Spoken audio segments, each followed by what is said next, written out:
So, once again, good evening, everybody. Huge shout out to everybody who's watching live right now. If you're not watching live and you're listening on the replay on iTunes or Spotify, or you're listening on Stitcher or SoundCloud, or you're watching the replay on Facebook, or you're watching the replay on YouTube, do come and join us Monday nights, 9 p.m. UK time till 10 p.m. We've got people tonight joining us from all around the world, though. We've got somebody, who was it who was joining from Illinois? Who was that? Chuck. Chuck's joining us from Illinois. Richard Haler joins us from like Florida, somewhere Miami-wise, something like that. Sandra, she said, joins us from New York sometimes. And then we've got people like Steve, who just joins us from 2 miles down the road in Manchester. But shout out to you, Steve. Hope you are good. Michael, good evening. Julie, good evening. Indra, how are you? Linda, how are you? Cheryl, thanks for being here. Just joined Facebook today. Well, there you go. You're in the right place. Sarah Jane, Keith Dixon, Michelle Parker, Angie, how you doing? Patrick's here, Alex Hewitt, Sophia. Look at all these people who are here, and Nancy's just joined, and Andrew Lorden's just joined, and you lot watching on the replay, you are missing out. So tonight, this is going to be a pretty crammed broadcast tonight. There's lots I want to talk to you guys about. As always, it's Monday. Get excited. It's a brand new week. Anything could happen in or out of your acting career this week. Hopefully, good things will happen. Do you know what though? God, just don't want to bring the mood down, but bloody hell. Wasn't it a shock losing Kobe Bryant yesterday in that helicopter crash? Like, just crazy. Just shows you, like, shook me up a little bit. You know, I'm not one of these people who will have an outpouring of love for someone online who I've never met, and you get a lot of people, you know, doing that, and I'm a bit like, you know, that's nice, but are you just doing that to just show everyone you're a good person? But to see someone so young and so freaking talented just go like that, I mean, wow. What like a, you know, that was a bit of a shock to the system yesterday to just go, right, okay, just another little check-in. Life can take a turn just like that. Are you doing what you want to do with your life right now? Are you pursuing the things you want to pursue? Are you chasing the goals that you want to chase, or are you chasing goals that you want to chase because you think other people will think you're good if you're chasing those kind of things? So I had a little bit of a check-in with myself yesterday to go, God, like, you know, this really is not a dress rehearsal, is it? This is the real thing. So yeah, that was incredibly sad, man. Incredibly sad. But we'll try and raise the mood. We've got lots of good stuff to talk about tonight. Dougal, how are you? And the first thing I want to just go over, I've had quite a people in the Acts on this Facebook group, and I've had a few emails as well, particularly because it's the start of the year. Ask me about goal tracking tools, or like journals, or things that you can, you know, ultimately, like, you know, keep a track of what you're doing, you know, the things that you're after this year, and ultimately, yeah, just whether it's an app or something, you know, that's just going to help you ultimately stay on track. Because I'm all about setting goals at the start of the year and throughout the year, not just setting them at the start of the year in January. But if you do not check in with yourself and like monitor what you are doing, you're just going to find it so much harder to achieve the things that you want to achieve. So I'm going a little bit different this year. I'm not using an app normally. I mean, I am in a few areas of my life, but I've bought a whole pack of a brand new kind of planner that I've only literally started using this evening to plan my day with Petch. We're doing Petch is my cameraman. Shout out to Petch if he's watching. But we're doing some content tomorrow, and we were planning our day tomorrow. I'm going to show you what it is. Normally I use Workflowy, the app. If you want to kind of like track stuff digitally, Workflowy is a really basic listing app that literally you just create lists, and I will have a things to do today list, a things to do this week list, and a things to do in the next 30 days list, and I'll generally move things up through those lists as I achieve them. But I'm going totally old school this year, and I've bought, those on the audio experience, you're not going to be able to see this, but those who are watching live, or you're watching the video on the replay, this is called the High Performance Planner. Let me pull up a website to show you what this is, and I cannot vouch whether this works or not yet, because I am literally using it for the first time tomorrow. So this is not an endorsement. I don't get paid by Brendan Bouchard, the guy who created this planner, but this is just what I am using in my life, and I'm going to see if it works, because I think there's something quite nice about writing stuff down on a daily basis. So you can go to, what's the web address? You can go to highperformanceplanner.com if you want to read about it. But basically, I mean, what does it say there? It says, stay more focused, prioritize like a pro, increase productivity, measure what matters, build better habits, and accelerate your growth. It tells you literally all about it. It's a nice big planner. A lot of planners that you get are like A5 size. This is A4. And if you go to highperformanceplanner.com, you can read like all about it and read how you can, how you can buy them there as well. They come in lots of different colors. You can buy one, and it's like for a 2-month period. You get like 60 days worth in one planner. I just bought a year pack. Don't know why. I just went all in. I mean, if you're going to do this, you might as well just go all in. So it might not work for me, but I just like sharing stuff with you as I'm doing it, because if it does work, then it's good for you, for you to know that. But basically, the pages, you probably won't be able to see on camera. I don't think I can. It's not going to focus, is it? It's just going to go a bit weird. But within the pages, basically, it starts off. It's got today's message to myself, something that you might want to, remind yourself of. It's got a morning mindset section there, which will ask you questions like, and I think this is quite useful, actually. Sometimes you can wake up in a bit of a flunk, and these are just lots of nice things to ask yourself. One thing that I can get excited about today is, if one word could describe the kind of person I want to be today, then that word is, and why I chose it is blah, blah, blah, whatever. Someone who needs me on my A game today is. A situation that might stress me out or trip me up today could be. It's just about getting clarity in the morning. It takes you literally 10 minutes to fill this out, but ultimately, it's just going to give you that clarity throughout the day. One action I could take today to demonstrate excellence or real value is. One thing I could do today that is a little outside of my comfort zone is. It says try, ask for, express something, take a big step, etc.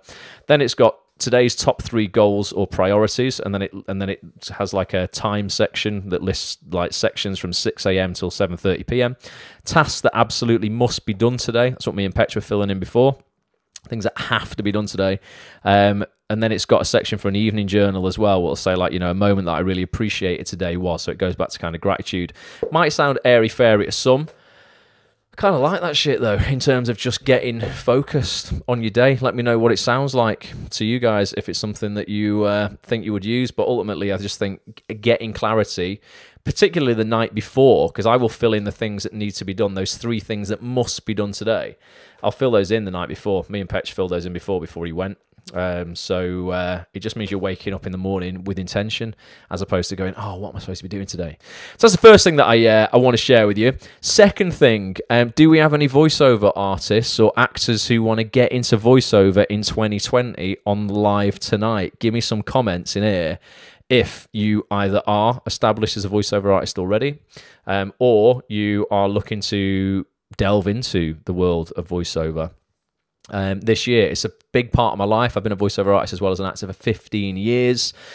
Get to voice some really cool jobs, some really big brands, multinational brands. I get to do some great animations sometimes, which kind of mixes voiceover and acting together. And it changed my life in terms of the freedom that voiceover gave me when I actually started booking regular work. That was the thing really that helped me leave my day job about, I'm trying to think how many years ago that was now. It's got to be 12, 13 years ago. I used to work in a toy shop, basically a computer game shop in the Trafford Centre here in Manchester, losing the will to live. And voiceover was the thing that kind of saved me. So I'm just going to give people a couple of seconds to give me some input on that.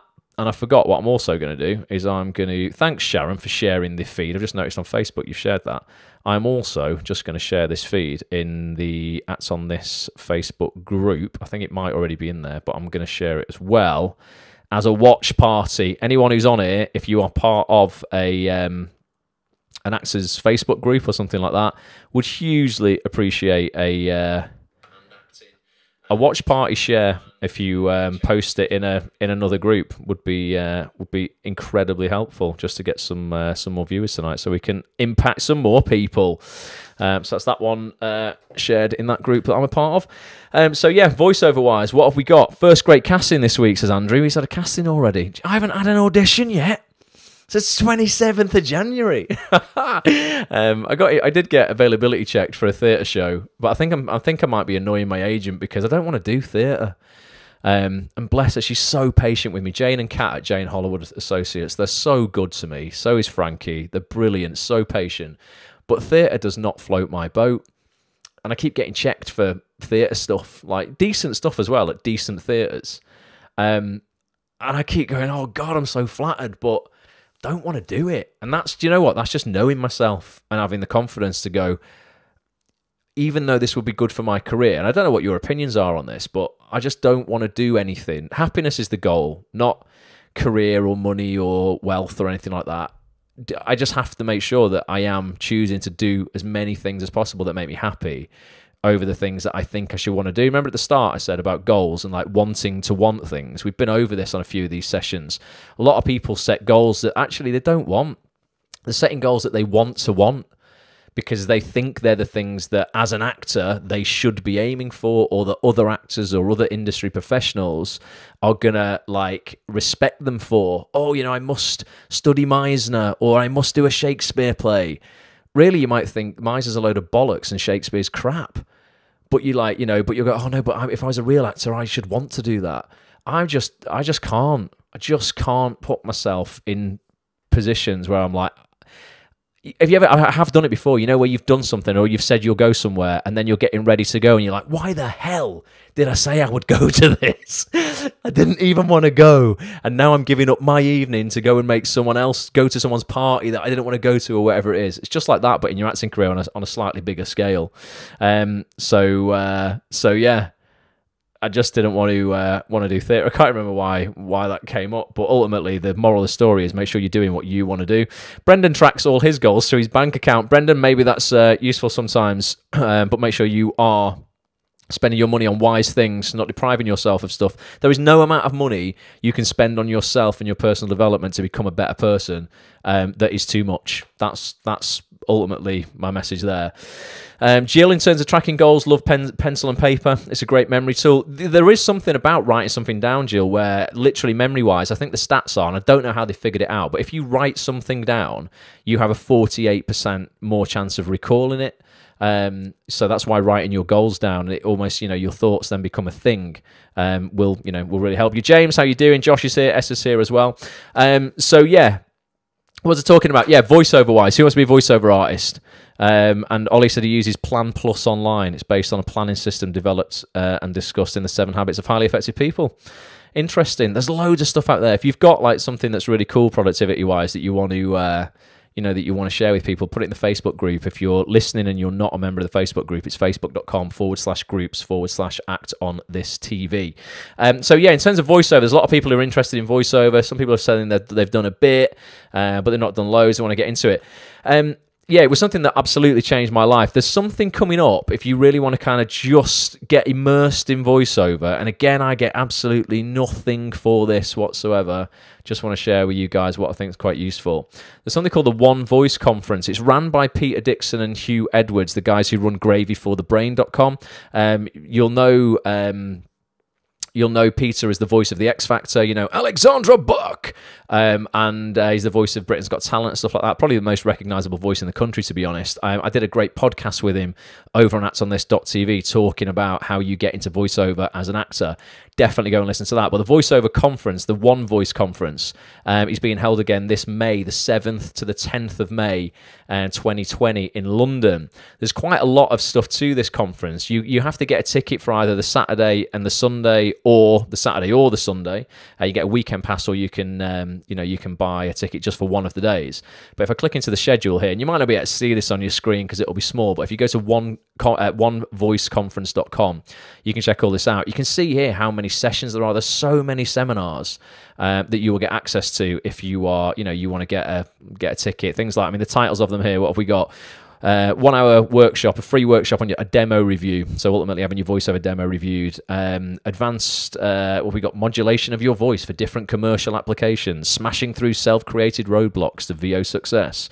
Reinventing yourself through your voiceover career. What's this workshop? Intro into lip sync dubbing. Get cast in animation. What radio producers actually want from a VO artist. How online casting will change in the next 5 years.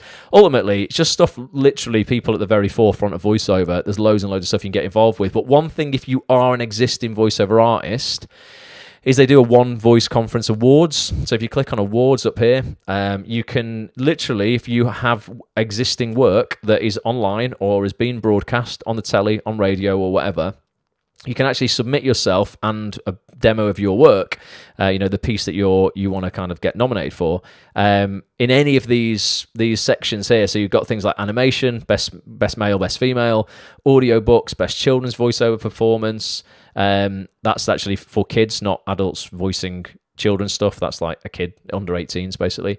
Best international voiceover, best newcomer, best outtake of the year. I mean, everyone, even if you've not done any good jobs as a voiceover artist, you will have some fantastic outtakes that were caught on on when record was after record had been pressed. You will catch yourself generally swearing when you screw stuff up. Demo reels, e-learning, gaming, if any actors of voice computer games, radio commercials, telephone prompts, promos, toys, physical games, all this kind of stuff. I put myself forward today for 2 awards because I just thought, why not? One was for the best character performance, and one was for a commercial that I did. I'll play them you, actually. I've probably got them somewhere here. But all you do to do that is you go to awards, and then you can click on Awards Info 2020, and you can actually just get an account. It's completely free. I'll show you here again. You probably won't be able to see it, but I mean, I've already submitted two things. You literally just click on this button that says Submit Nominations for the One Voice Awards 2020. You just agree to the terms and conditions that are there, and then you go through and you select, the different stuff, and then you're done. Basically, you just paste in a YouTube link if you want to link to YouTube, or you can actually upload an MP3 file. I'm just going to check my things are there. If I edit your submitted nominations, yeah, there you go. So I put a Pets at Home commercial that I did that I'll play you in a minute that you've probably seen. It's the only time I've ever rapped in my life. And Timpo was a big CBeebies animation that I did last year. So I'll show you a little bit of that as well. But ultimately, I just wanted to let you know about it because there's nothing wrong with a little bit of self promo. I know members of actsonthis.tv, actors within this community, won awards last year, and these were people who were quite new to the industry as well. You don't have to be a veteran voiceover artist to put yourself forward. You might be brand new and just done one job. But there's nothing wrong with a little bit of promo, and it's all propaganda, innit? Ultimately, as is anything, as are the BAFTAs and as are the Oscars, I mean, what is an award? Ultimately, at the end of the day, it doesn't really mean anything. But it's quite nice to have to just promote yourself and your career. At the end of the day, it's not, it doesn't matter that much at all. I think, anyone could make up an award. So I could do the Acts on This TV Awards and just go, right, everybody, submit your show reel and I'll choose a winner. It doesn't mean, anything really, but it's quite nice, innit, to go and have a little jolly, have a night out, maybe go to the One Voice conference, immerse yourself within the voiceover world, network. The most valuable thing about events like that is not the event, it's not the awards, it's not necessarily even what you learn at the workshops. It's meeting the people. Anytime I have ever been to an event like that, whether it's been in my acting career, voiceover career, or business, the most valuable things that have come from going to events are the people you meet and then stay in touch with. Honestly, I think every event I have been to, I've come away, with at least one connection that has been really useful to me, and I've been useful to them, as we've worked together down the line. So check it out. I'll play you. Let me see if I've got these videos. I'll play you. I know I've got them because I've got them on my desktop because I literally just submitted them before. Here's Timpo, right? If you've got a 2 to 6 year old in your family, please get them to watch CBeebies. And I think it's on at something like, I don't even know when it's on, to be honest, 6:45 in the morning and 3:15 in the afternoon, something like that. I could be wrong. But if you've got a 2 to 6 year old, check it out. I voiced this with, I'm Timpo, the blue one.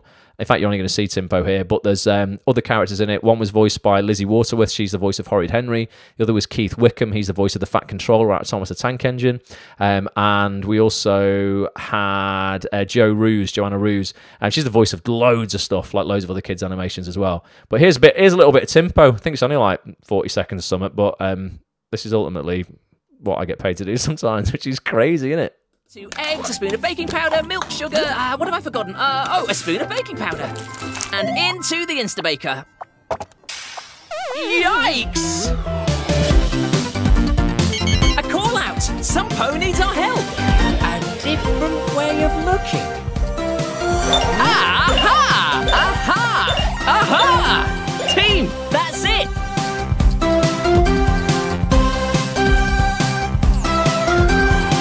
I think we need to come up with another solution. Good afternoon, sir.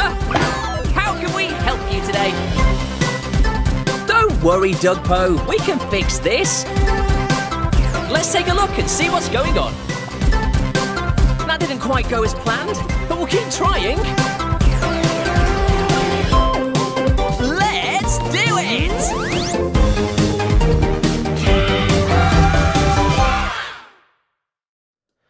I mean, it's ridiculous, isn't it? We spent about 8 months recording 78 episodes of Timpo.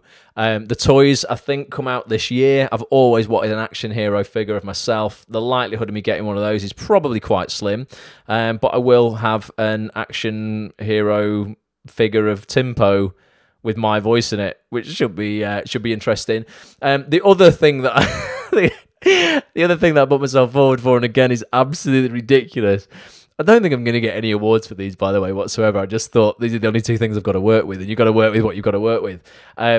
Was I did an advert for Pets at Home where I had to be a rapping dog. Rapping cat, actually. No, a rapping dog. Yeah, it's a rapping dog, I think, but there's a cat in it as well. Canine and Little Smudge. And this was about a subscription service for fleas, so a flea treatment, not for fleas. So if you have a dog or a cat and you want to get them sorted out with flea treatment, this is why you should go to Pets at Home. Again, I don't know if I'm going to win an award for this, but you never know.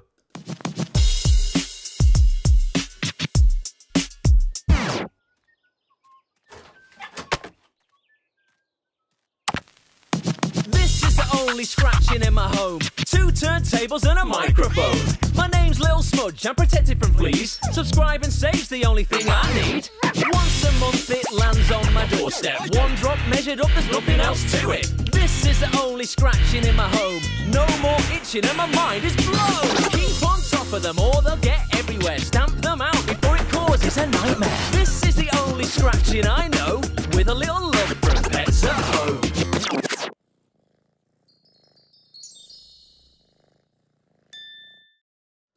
Again, absolutely crazy. But yeah, when you're a voiceover artist, that's the stuff you get paid to do. It's incredible, honestly. Like, don't look at voiceover as something either if you're an actor you do on the side. That's the worst possible way to think about it. Voiceover for me, when I was first starting out, particularly in the first 5-6 years, I earned so much more money from voiceover than I earned from acting because, you know, ironically, I used to do like Jet2.com's adverts, right? And I would be in the advert. We'd fly out to Palma. I'd be in it. And then, you know, it'd be like a 3-day shoot in another country. I would come home and I did the voiceover for the advert as well. And I was doing the voiceovers for the adverts before I was in them. It was only through knowing the people from the voiceovers, through doing the voiceover for them. And they went, you know what, come on a shoot and be in the ad. I ended up getting paid double for the voice than I did for the 3 days away being in the advert, and I would be in a studio for 2 hours. The money in voiceover is great if you're good, you know, and you've got to be good without a doubt. It's not something that just anybody can do. If you act and you think, oh, I'm an actor, I can do voiceover, it's bollocks. You might not be able to. It's such a different skill. You've got to train for it. Don't go and get a voice reel done either. If you're like, oh, I'm an actor, of course I can just get a voice reel done, unless you really understand voiceover. There's a lot of things to think about in your delivery. Just because you can act doesn't mean you can do a voiceover. It would be the equivalent of turning up to a set having never acted before to shoot your show reel. You wouldn't do it. So you need to respect voiceover a little bit more, because if you do and you get good at it, I mean, one of my friends has been paid 125,000 quid for an insurance advert within the last year for just voicing one advert. So voiceover is probably something that you guys will want to look at. Going back to the thing I said before, yeah, about just making sure you're only doing what you want to do. It's like everyone's agreeing with that. I saw Tanika leave a comment a minute ago going, "Oh my god, I'm so glad you said that." She thinks she should be doing Shakespeare and all this sort of stuff. Happiness is the goal, guys. It's absolutely not. Do not want things that you don't really want because you just want to want them. You know, it's absolutely pointless. You've got to make sure you are doing what you want to do. And if you're an actor, it's a bit like, you know, I'm like, I really don't want to do theatre. Just don't want to do it. For me, with this eye condition that I've got, theatre's very hard, particularly when the lights go down. I have night blindness as well as the very limited peripheral vision. I can't see anything. It just becomes a stress. I have to not only think about my acting and what I'm doing, but I have to think about exactly where I am on the stage when the blackout hits, and then how I get off stage by counting my steps and knowing whether I'm turning 90 degrees right or left or whatever. Just don't enjoy it. So I'm like, I'm not going to do something that I don't enjoy. It's a bit like being an athlete and going, I'm a runner, I'm not a swimmer. Doesn't make you any less of an athlete. They're all sports, but you just like one particular sport. As an actor, you might just like TV. I just love TV. I love film. I don't like theatre. So I'm not going to do theatre. unless one day maybe I wake up and I decide I want to do theatre completely on my own terms, and I'm going to write my own piece and I'm going to put it on in my own way, so that, you know, it is you know, comfortable in terms of, you know, I can call the shots on exactly how it all works.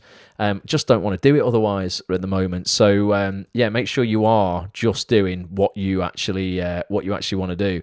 All right, Ashley, how you doing? Sharon says, I got put forward for an animated film. I had to read a chapter. They liked me, to my surprise. I was so chuffed. I thought my Yorkshire accent may have come through too much. Hide it as I tried. So maybe voiceover is a possibility. Oh, I wish I had a clip of my voiceover agent. So we've got a great podcast on actsonthis.tv. For those who are joining us for the first time, massive shout out to you as well. You might not know, you might have never clapped eyes on me before. I run a website called actsonthis.tv.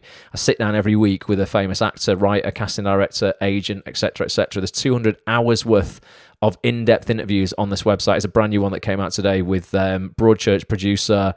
He's also the producer. He was the producer of A Very English Scandal with Hugh Grant that got nominated for 12 BAFTAs, 3 Golden Globes, multiple Emmys. A guy called Dan Winch. But if you just search in the search bar, Sharon, I don't know if you've heard this one yet, search for the name Hannah, Hannah, and have a look at this. This was a podcast that I did with my voiceover agent, Hannah Ralph from the Voiceover Gallery, about how to launch a voiceover career. We talk so specifically in this podcast about actors and just human beings getting hung up on their regional accents. There's a big demand for all regional accents within voiceover, whether it's radio, adverts, you know, or whatever, or, you know, computer games, animation, that sort of stuff. And she was saying in this podcast how someone from Bolton came in and tried to neutralize their accent. And she was like, what are you doing? Like, oh, I didn't think you'd want Bolton. She's like, no, you know, you will be employed for who you are. If we wanted a different accent, you know, unless your accent is absolutely flawless, they're just going to go and get someone from that area. If they're like, Ross, we want an American accent, they're not going to come to me. Oh, I need an American accent. Oh, you know what? Let's get Ross then. No, because I'm not American. They're going to go and get Chuck from Illinois, or they'll get Tony from, you know, Chicago. You know, they're not going to get me as a Brit from Manchester to do that. So Sharon, definitely embrace who you are. There is a job out there in voiceover for every voice, to be honest with you. And look at that, as if by magic, Tony Rossi just rocks up. I just mentioned Tony, and there he is. So yeah, don't worry about you know, don't worry about like accents and stuff like that, Sharon. If you do want to get into voiceover, I've got so many other podcasts on actsonthis.tv. I've got one with Peter Dixon. Let's end this section of this broadcast now with a little 60-second clip of Peter Dixon telling it as it is. Peter Dixon is the voice of the X Factor, I said earlier, you know, the Ridian, that guy. Rachel Adedeji was his other one. What are the other names he's had to say on X Factor that have just been ridiculous? Alexandra Buck, Rachel Adedeji. He's that guy, top guy though, runs an incredible voiceover training company online called gravyforthebrain.com that members of actsonthis.tv, in your members area right at the bottom, you'll find a 25% off discount code for that training. But here's Peter talking about how the fact is, ultimately at the start of your career, this is truth. No one gives a shit, all right? Here's what he means by that. Ladies and gentlemen, welcome to another Act on This premium podcast with Ross Grant and me, Peter Dixon, voiceover man. Sit tight and keep listening, because this is going to be the best podcast I've ever recorded. Get in. When I started out in this business as a freelance, I'd had my BBC career. I was kind of on the staff, although I wasn't. I was on contract staff. But when I left the BBC to go completely freelance, I had this sort of image in my head that, you know, I'd made it and the world was going to come to my door and beat a path to where I was and ask me to do stuff. And I remember sitting at home, and the phone wasn't ringing at all. And I thought, I'd go over to the phone and I'd pick it up and I'd go, these are the days when we didn't have mobiles, we had fixed line phones in the house. I'd pick it up and there's a dialing tone there, definitely. Nobody's calling up. And I very quickly realised, as you've just said, that you have to self-start. Yeah. You have to imagine what your dream career would be and then work out the way of getting to it. You know, there's no point in sitting waiting for somebody else to do it because nobody gives a damn. Yeah, you've got to do it yourself. Nobody cares about you. Nobody, as long as you can get past that thought that nobody really gives a shit about you at the beginning of your career, you've got to create your own opportunities.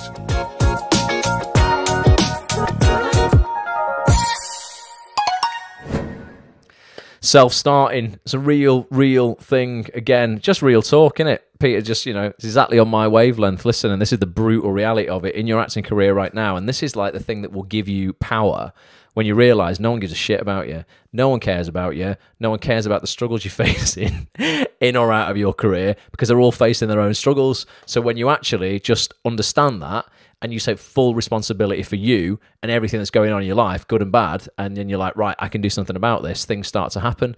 And it will hopefully motivate you to go out there and make them happen, because, we all know as actors, don't we? You start off in this industry so kind of naive, going, right, I'm going to get discovered, I'm going to go to this acting class, someone's going to see me, and then they're going to do it all for me. Just doesn't happen. Happens to 1 in a million people. Most of us have to hustle for 10, 15, 20 years. I'm 15 years out of drama school, still nowhere near where I want to be. Working on good stuff, but I need to do more. By the way, The Stranger, brand new Netflix drama. I'm only in 1 episode of it, and I'm in episode 5. That comes out on Friday. It drops this Friday on Netflix. All 8 episodes. Binge it. Just because it's brilliant. It's really, really good. But yeah, if you want to listen to the whole podcast with Peter there, it's like 2 hours of voiceover talk about how he got into the industry and how you can. Gravy for the Brain, the company that he runs with Hugh Edwards on voiceover training. They're the guys behind One Voice Conference as well. You want to listen to the voiceover interview with my agent, Hannah. Ultimately, we take you through. If you've got 4 hours, that's all it is. And if you're not prepared to put 4 hours into your voiceover career, you don't deserve one. Go and listen to that 4 hours of content on actonthis.tv. If you've not got your membership, grab a membership. Because if you get one voiceover job, well, you can the minimum, even when you go and you literally read like 3 lines on a voiceover job, it's £200. So if you ain't prepared to get a membership and listen to people who are doing it on the regular as a career, you're just missing out. You're daft. So go check that out. So that concludes little bit of voiceover chat to begin with. Glyn Jelly, the best actors accountant in the world, has just joined us. How are you, Glyn? He says, when can I get the album? What the album from the rapping dog from the Pets at Home commercial? We're putting it together. Don't worry, Glyn. I will send you a copy as soon as I've got one. Definitely. Brendan says, by all means, be yourself and keep your accent. It still has to be understood. Oh yeah, well yeah. I mean, you definitely you got to be understood, Brendan. Without a doubt. But yeah, just in terms of, like I say, Sharon, regional radio adverts, general northern voices, I'm constantly asked, I've got quite a general, quite a sort of neutral northern accent, but I'm asked in a lot of voiceovers to be, can you just be a tad more northern? Particularly when it's for conversational radio adverts. There's radio adverts you get where there's like 2 mates talking. It might be like, all right, Dave, how you doing, mate? Oh, not bad, John. I'm just looking at selling my car. Oh, have you checked WeBuyAnyCar.com? Other brands are available. Yeah, they want you to kind of, northern it up a little bit sometimes. Just basically, they want the advert to sound like the people who are in their car listening to it. Who aren't normally perfectly neutral accented voiceover artists. They're, Janet, who's going to work at the office, so they want those people listening to relate to the voices. So it is good to have a normal, regional accent. So yeah, don't anyone write themselves off because they don't have, what they see as a typical BBC-esque, voiceover voice or whatever that is. Nithya, brand new name. How you doing? I've probably said your name wrong. Says, I'm in acting, but I want to branch into voice acting. How do you start? You start by going and listen to those 2 podcasts, and we talk you through it, the whole thing. Ultimately, the first thing that's so important before you even record anything is understanding voiceover technique. And there's all kinds of stuff involved in that, and that's breathing. You don't breathe in a voiceover like within sentences. You'll never hear a voiceover artist or an advert where you hear a single breath. And yet the first mistake actors make when they walk into the booth, I've got nothing really to read, but they get, if I want something in here to read in this planner, they'll go, for over 20 years I've spent every day obsessing about how to, they start breathing in the middle of words, and you just, it's just terrible. You can't do that. You have to understand breathing, your diaphragm, lung capacity. You've got to understand things like tonality, pace, who your audience is when you are voicing an advert or a piece of content to them. It could be a narrative piece or an educational piece. The musicality of the read. You've got to understand so much. Microphone technique. You've got to train. It's a whole new discipline. As you wouldn't walk onto an acting set having never been to an acting class. You shouldn't walk into a voiceover booth having never trained, or at least that not be part of your training as a voiceover artist. Then it's about understanding your voice and where it fits in the industry, the kind of products your voice would suit. And that's not going to be everything. I'm not going to do a voiceover for, I don't know, women. Probably not. I don't get a lot of stuff like, women's hair care or something like that. I get the young, enthusiastic stuff. And I'm not even that young anymore. But all my stuff's, pretty similar. I do a lot of adverts for food and stuff. Used to do things like Subway, Eat Fresh, and things like, and that's why mums go to Iceland. It's quite like, just friendly, innit? Just friendly, normal, kind of young, energetic kind of stuff. I wouldn't be used for a really serious, I've done a couple, but not often, like a really serious medical piece or something like that. I do occasional corporate pieces that are within the medical world, but they are normally incredibly intelligent sounding women that get used a lot for that kind of area, from what I've seen. So it's about understanding your voice and where it fits, and then it's about 10 years of hustle, of building up your network within the industry, getting to know engineers, getting to know directors, doing a good job for them so that they recommend you. It's a very tight knit. It's way more tight knit, the voiceover industry, than the acting industry is. And the acting industry is quite tight knit when you're in it and you're on the inside. But the voiceover industry, there's some key people who, if you do a good job for them, engineers and producers and stuff, who will just get you back time and time again because they know you're easy to work with and you're always booked in the voiceover industry by the hour. You've got to go in and you've got to be confident. Sight reading's another big thing. Getting a piece of script for the first time, having never seen it, going into a booth, having 15 people in front of you and them all expecting you to do a great job within 3 takes, and you've never read this piece before. So sight reading, cold reads is a very specific skill you need to develop. There's so much, but if you listen to those podcasts on actsonthis.tv, we walk you through the basics of everything to the point where, you would know where to go and train, how long to train for, and then where to get a voiceover reel done and what you should have on your voiceover reel. So I hope that's a little start for you all. Listen to this, look at the links in the members area, read Gravy for the Brain, find a voiceover coach and get cracking, self-start. Exactly, Alex. Completely agree with you, mate. Definitely. Next thing I just want to look at, there's lots of, Sharon's asking for voiceover castings. There's lots of sites, Sharon, Voices123, Mandy.com, what used to be what it used to be called? The voice part of Mandy. Can't remember what it used to be called. I can't remember what it was. There's loads, Voice Bunny, UK Voices. There's like lots of pay-to-play sites. Before you can pay-to-play, you're going to need a decent setup at home. You don't have to spend loads of money. It's more important about where you're putting the microphone as opposed to the microphone. You could put a £5,000 Neumann mic in a room like this that I'm in now and it sounds shit. I could put a £50 mic in a acoustically treated room and it'd sound better. So you don't have to spend loads of money. There's lots of portable voiceover booths you can get to just set up in your spare bedroom. You might want to get a decent internet connection, so you can use something called Source Connect to connect to other studios.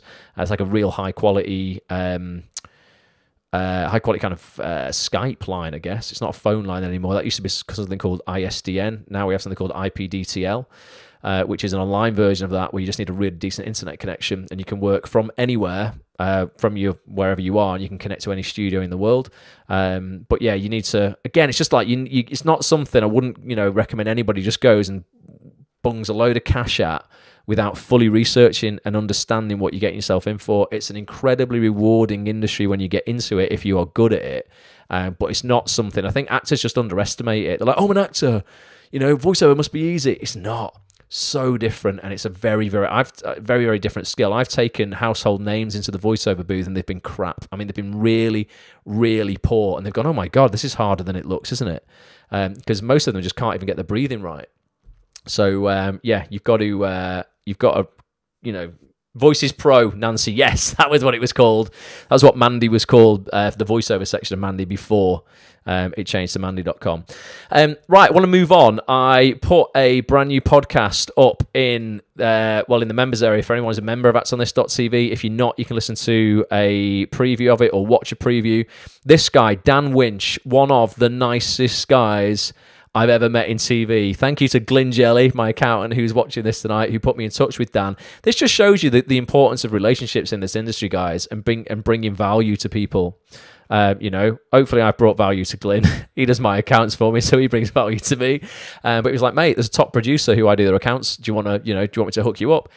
Cut a long story short, sent an email. Dan was around my apartment last Sunday. He produced massive things. He was an assistant director for many years.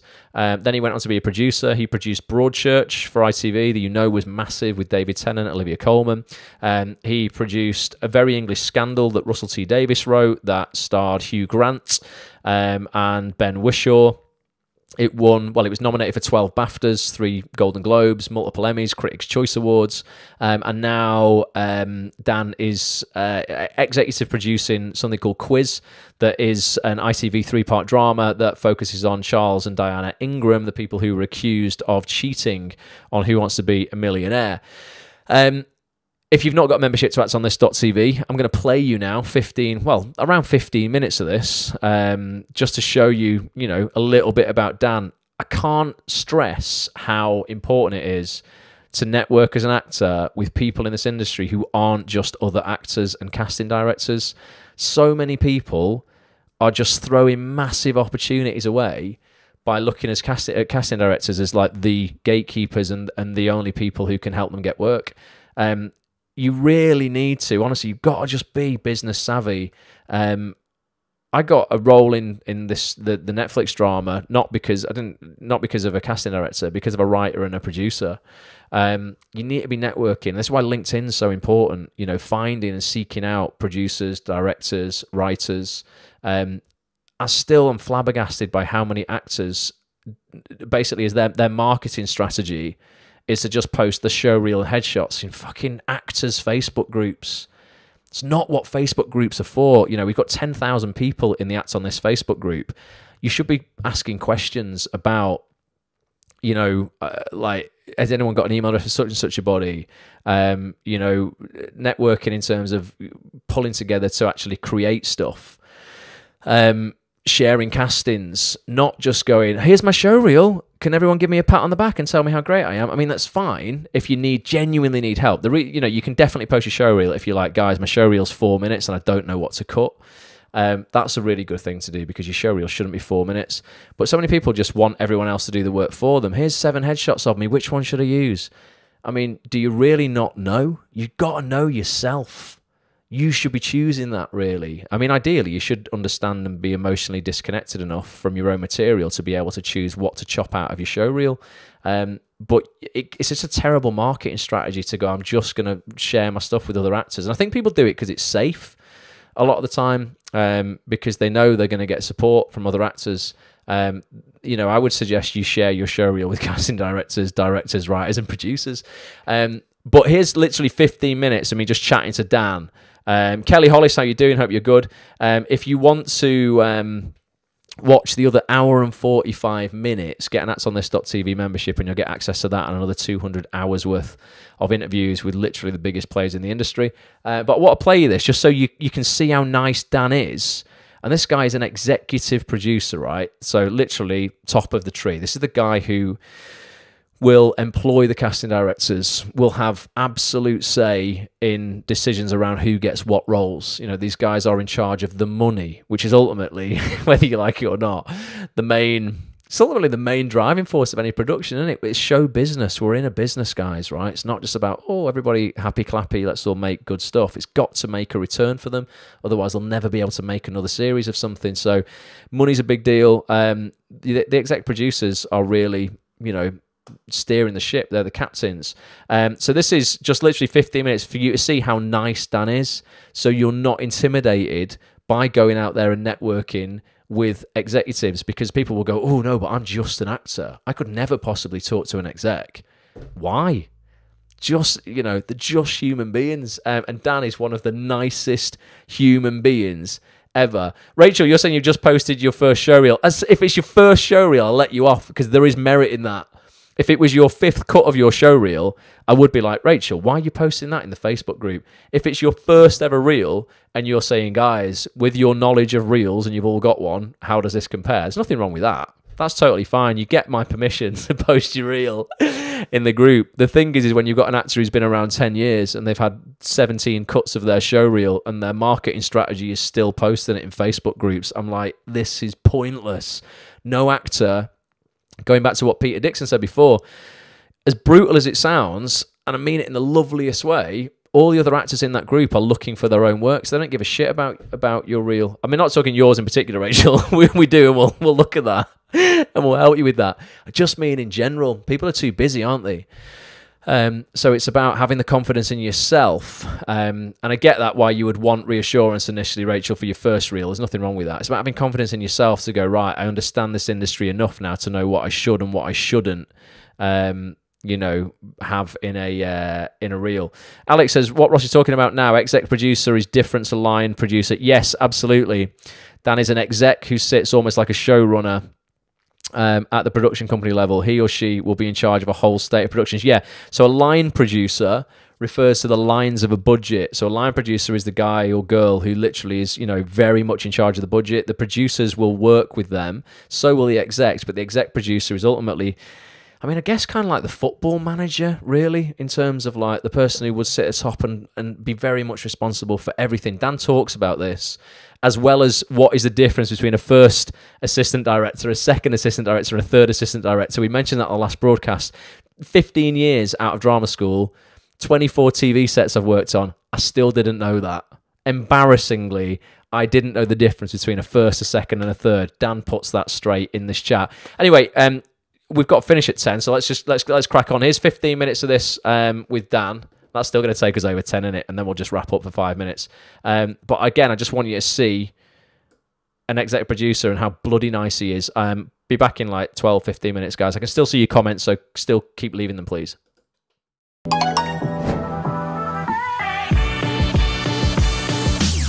So, Dan Winch, it's Sunday. Welcome to my apartment. Welcome to my kitchen. Thanks for giving up your Sunday to do this. Pleasure. How are you?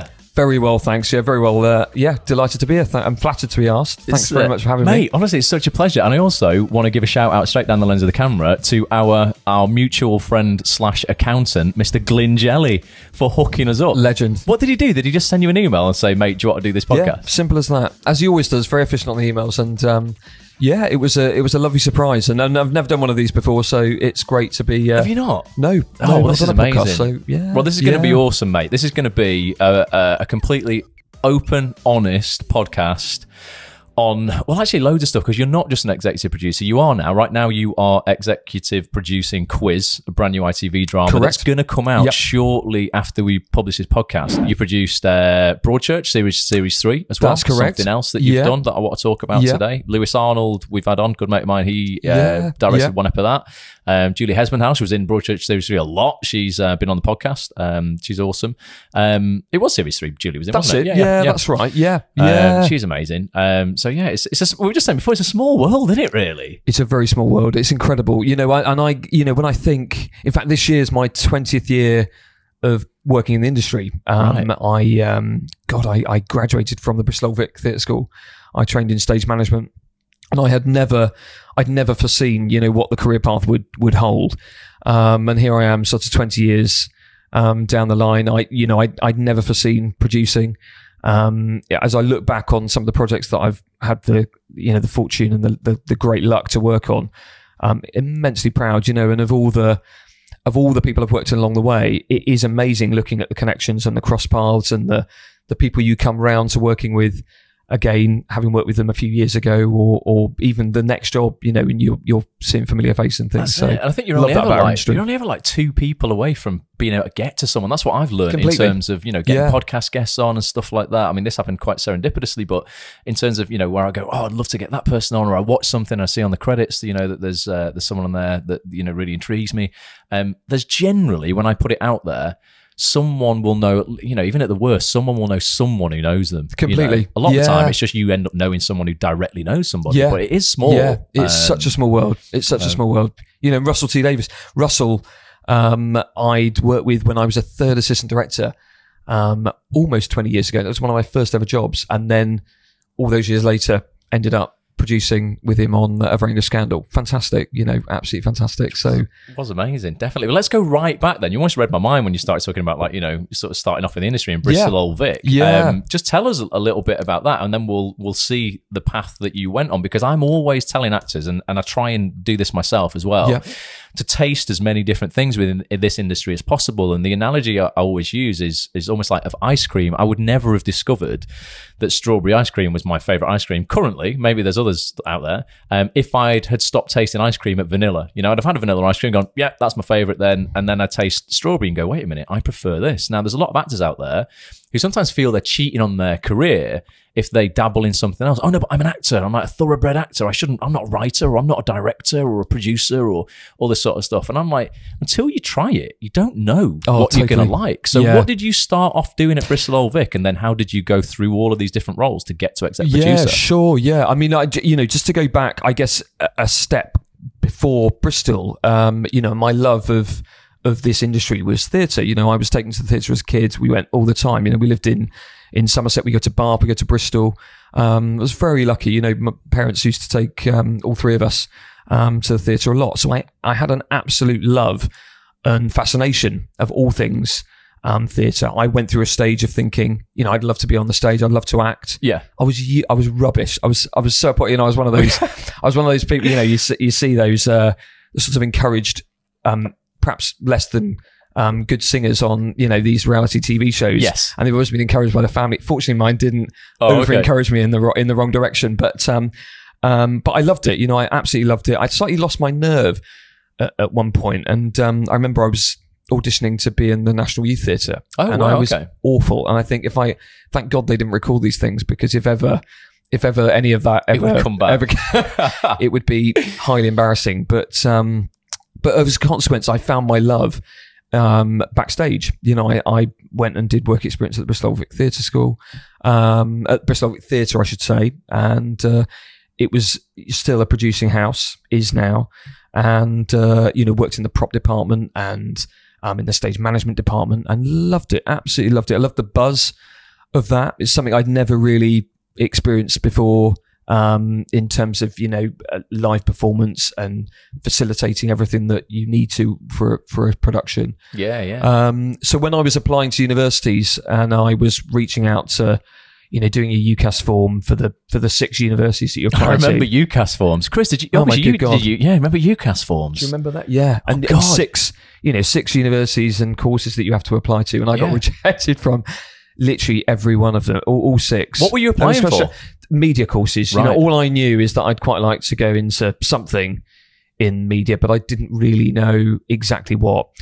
So then I was thinking, I'll never get a job. I'm such a failure. And then I stumbled across most actors feel as well. We all feel like that. Well, that's right. And I thought, God, what do you do? Like, what do you do? And everyone sort of advises you differently. And I remember my parents said, just follow your heart, follow your love, follow what you instinctively feel is right to do. And I came across the prospectus for the Bristol Old Vic Theatre School and gave them a shout and went up and visited them. And it was before they became affiliated with the university. Right. And so the intake was pretty small, actually, and applied for the stage management course. Nice. And went up and did a 2-year course with them. While I was there, pretty much every holiday I do sort of work experiences and things like that. And I worked on a low budget film, which I don't think really ever saw the light of day, but it had some great people involved.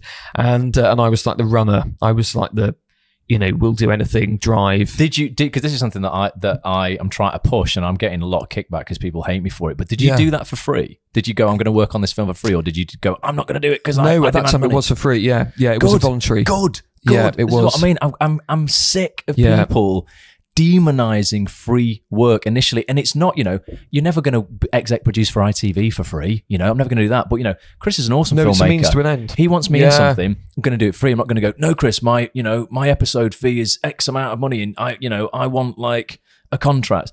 If I'm going to have fun doing it, and it's going to end up with, you know, a piece of footage that's going to show me in a light that no one's probably seen me in before, I'm going to do it for free. Or even if, you know, if it's not me in front of the camera and I just want to learn more about an area of this industry. Well, that's it. It's a learning. Yeah, if something's a learning experience from my point of view, you know, and I didn't just do that. I did work experience on the, you know, on the big touring theatre productions that were coming to Bristol. I'd go down and I'd work on, you know, Les Mis and Phantom, and love it. Had love some Les Mis. wonderful experiences, you know, and worked on the 10th anniversary of Miss Saigon. And I was at the time thinking, you know, am I going to go into, you know, the sound department in sort of musical theatre? Am I going to go into stage management, you know, in rep producing theatre houses? Or there, you know, am I going to try and satisfy this sort of thought in me that I still got lots to learn, and there's still things that I don't know about TV production, film production, etc. And it was just, you know, about 20 years ago when I was or 21 years ago when I was in my second year at theatre school. It was before we'd sort of become that sort of golden age of television, you know, like where we've got to now, where, you know, the big streamers are churning television content out. It wasn't that. It was before anyone had even heard of Netflix. Probably before the internet was even like mainstream, I guess. Well, very much so, actually. You know, emails weren't a big thing. Phones were still bricks. I mean, I'm making myself sound like I'm like grew up in the dark ages. I was there, mate. Honestly, yeah. I'm 37, isn't it? I remember all that. Yeah, that's right. So sorry, and to go back then, I saw any opportunity that came my way as an opportunity for me to make my mistakes, to learn what it was to be on a set with a slightly different environment. You know, what intrigued me was, you know, not having your proscenium arch and your stage and your very apparent wings and backstage area, but to be going into a new location every day, several locations within a day sometimes, and you're creating your wings, you're creating your safe bubble within which the performance has to happen and can happen. And I was doing work experiences on Casualty, which was in Bristol at that time. It was fantastic, absolutely fantastic. And it was the people that I met on those experiences that then gave me my first opportunity, work opportunity when I left. So I went on to become it was a third assistant directing job on a project called Score, which was it was a wonderful piece actually. It was with Sue Johnson, Alan Armstrong. Oh yeah. Bob Pugh, great cast actually, down in South Wales. It was about a little Welsh football team that won a lottery syndicate actually, to not a million miles away from Quiz. And it was brilliant. I was really thrown at the deep end. You know, I'd taken this job, and it was only until I was through the door and on the set that I realised, my goodness, I'm in charge of an entire team of people. It's amazing though, isn't it? I've got to look like I know what I'm doing, and that in itself is a performance. You know, even though we're not actors on the other side of the camera, very unused to being on this side of the camera, but on the other side of the camera, it's still very much a performance. A director, it's a performance. For a producer, it's a performance. The department I worked my way up in, the assistant directors, it's a performance, and you're constantly thinking about ways you can create an environment in which everybody knows what's going on, everybody feels comfortable, and everybody feels part of the common goal, which is making, you know, the very best piece of television or film that you can possibly strive to make. Yep. And I bet there's still times where you don't feel like you've got it all under control. And even now on Quiz, you're like, right, this is a performance. I need to hold this together. Everything's under control, guys. Really, in your head, you're thinking, oh my God. Well, that's what excites me about doing what we do. I love it. You know, you can never foresee from one day to the next. You know, we're in the latter throes of post-production at the moment with Quiz. I'm just beginning another project at the moment. And in both cases, there's things cropping up that, you know, I've never come across before. You know, I can liken them to situations I've been in before. That's the great thing about, you know, building up experience in any field. I appreciate, and you can sort of resort back to or lean on experiences that you've taken from other jobs. But my mission and my sort of aim became, right, what can I get myself involved with next? What project really interests me? What project can I feel like my heart and soul can be put into, and I will absolutely work my socks off to make sure I bring something to it, but I take something away from it. And I had opportunity. I was very lucky. I got opportunities to go and do, 6 months on a continual drama series.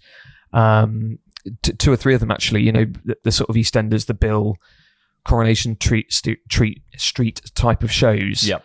And I thought that just didn't. For me, that wasn't my thing. It didn't feel my thing. It didn't feel right for me. I felt. What was missing there? What do you think it was? I think, to be honest, I've always slightly thrived on the taking a risk aspect. Someone said to me once, it was a director actually, and I was struggling between two job choices, and this director said to me, live dangerously, take a risk. Yeah. If there's one bit of advice I give to anybody, actually, it's really do that. Do take those risks and do live dangerously. And I therefore, carried that forward. I thought, that absolutely chimes with me. And I would look for shows where perhaps they would be shorter shoots, but different. Shows that I was interested in terms of the subject matter and the story. So after Score, I went on to do, it was called Sunday. It was one of 2 projects about Bloody Sunday, which was the massacre in Northern Ireland. Yeah, and it was absolutely amazing. I mean, to this day, I remember it as vividly as it was yesterday. And to this day, it's the one experience I will always look back on and think, I can absolutely pin to that job the fact that kind of spelled out to me the sorts of projects that I would like to work on going forwards. Yep. Something based on factual basis, and we were working alongside people that were involved in the trauma of the event as it unfolded. When it did actually happen, relatives were involved in if it wasn't them. We recreated those. A lot of those scenes from the actual events of the tragedy of Bloody Sunday. Mm-hmm. It was amazing. It was a really compelling experience, and being there in Derry with those people and with that sense of feeling and and that mixed feeling at the time. The Troubles were still very rife in Northern Ireland, so you felt quite. I mean, it was incredible adrenaline rush actually standing on the streets of Derry. Knowing that you're there, I was there, and as a floor runner, I'd sort of decided I'd step back to floor running, not back to floor. I'd never run before. I was an assistant director, and that's all part of the same sort of department, if you like. Yeah, just explain to people because there'll be as actors, we don't really unless you are around production a lot, you don't really understand a lot of these people's jobs. So you were assistant director, so third AD. So for those who might be brand new to the industry and like, what the hell is all this stuff? We have third AD, second ADs, directors, and then you've got a floor runner. What's the difference between the levels of ADs and what's a floor runner? Yeah, sure.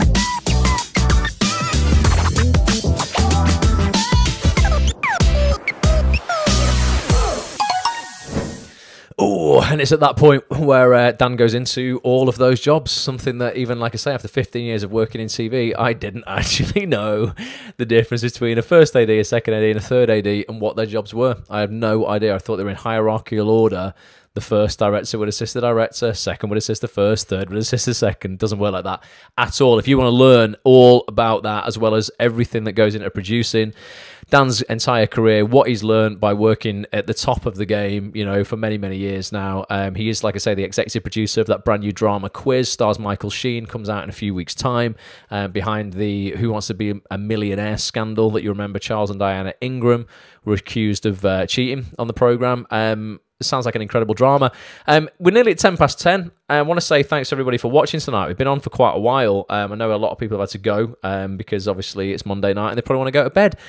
So thanks for being here. Like I say, actors, if you are new and you've stumbled across this feed tonight and you've never seen it before, come over to actsonthis.tv, grab your membership. You can get access to the entire 2 hours of Dan's chat there, along with another 200 hours worth of interviews with the biggest casting directors, agents, actors, writers, and producers in the business. People like Andy Pryor, cast Doctor Who, Daniel Edwards. He's coming back next Saturday. He's a Line of Duty casting director, cast Line of Duty with Kate Rhodes James. Daniel is coming back round to my apartment Saturday, the 1st of February. If you are a premium member of actsonthis.tv, drop me an email, ross@actsonthis.tv or help@actsonthis.tv. with a question and your mobile number. We will be choosing, I can't choose lots, probably 3 or 4 actors from that list who submit questions, and Daniel and I will be ringing you next Saturday somewhere between 2 and 5 p.m.